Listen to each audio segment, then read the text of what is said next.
big picture. It's the 90s. Beanie Babies are a legit investment. The internet makes that dial-up sound, and everyone, I mean everyone, is playing the McDonald's Monopoly game.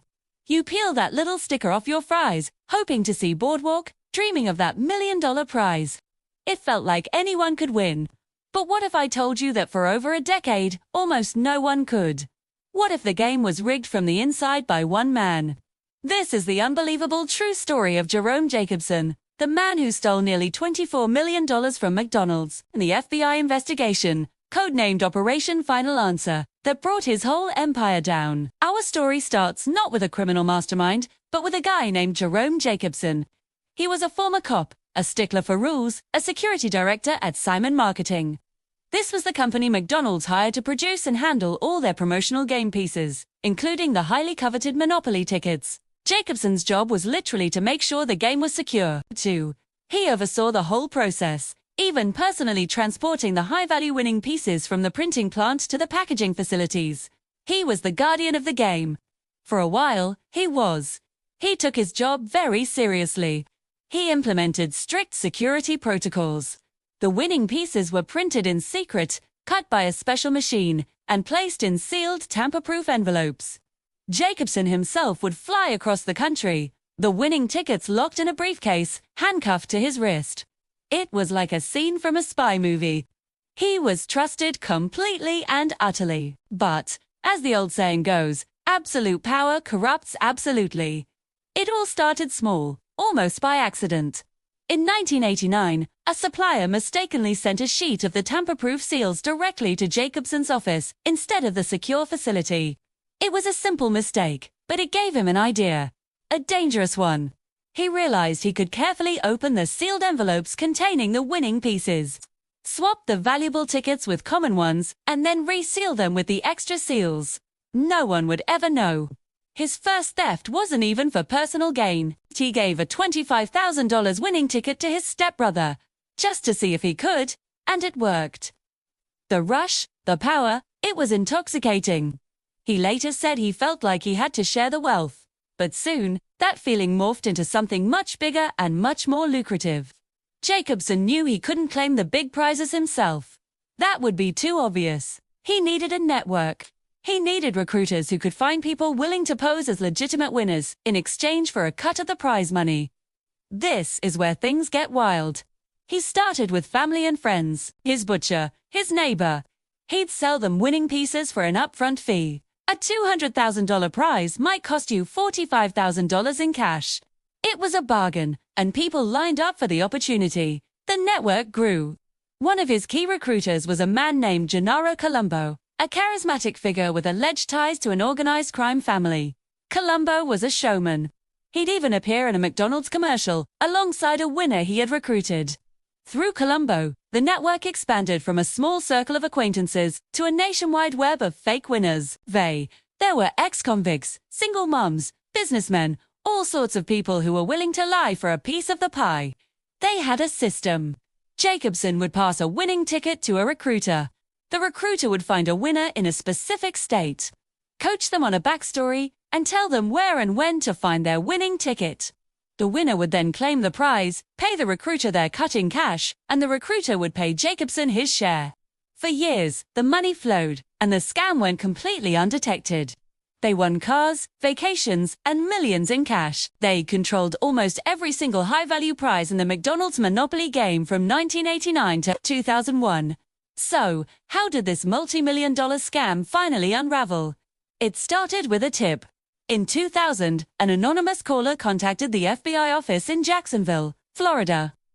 The caller claimed that the recent $1 million winner of the McDonald's game was a fraud. They said the winning tickets were being stolen and sold by an insider known as Uncle Jerry. That tip landed on the desk of FBI Special Agent Doug Matthews. Matthews was young, ambitious, and saw the potential for a massive case. At first, his superiors were skeptical. A case about a fast food game. It sounded ridiculous, but Matthews persisted. He convinced his bosses to let him run a preliminary investigation.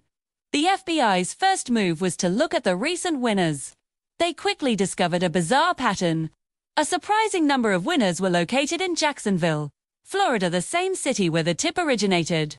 Even more suspicious, many of the winners seemed to be connected. They lived near each other or had mutual acquaintances. It was too much to be a coincidence. Operation Final Answer was officially a go. The FBI wiretapped the phones of the main suspects, including Gennaro Colombo. But Colombo had passed away in a car crash a few years earlier, so they focused on his widow, Robin, and other key recruiters. The wiretaps were a goldmine.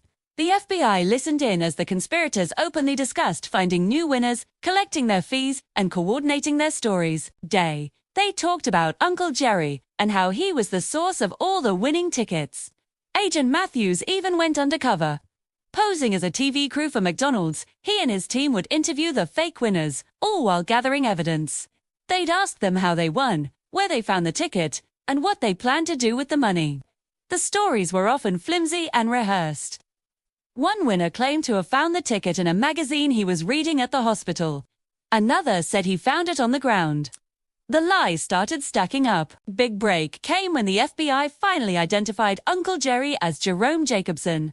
They began tracking his movements and building a case against the man at the very top of the pyramid. The final act of the investigation was perfectly timed. McDonald's was about to launch a new Monopoly promotion. The FBI knew Jacobson would have the grand prize ticket. They coordinated with McDonald's, who, by this point, were fully cooperating. They set up a sting operation. The plan was to let Jacobson distribute the final winning ticket and then arrest everyone involved at the same time. In August 2001, the FBI swooped in. They conducted a series of coordinated raids across the country, arresting over 20 people in one day, including Jerome Jacobson himself. The news broke, and it was a media sensation. The beloved McDonald's Monopoly game, a symbol of American fun and opportunity, was a massive fraud. Public trust was shattered. In court, the full scale of the deception came to light. Jacobson confessed everything. He explained how he did it, who was involved, and why. He claimed it wasn't just about the money. It was about the thrill of beating the system. His defense tried to paint him as a man who just wanted to share the wealth, but the prosecution portrayed him as the greedy ringleader of a massive criminal conspiracy.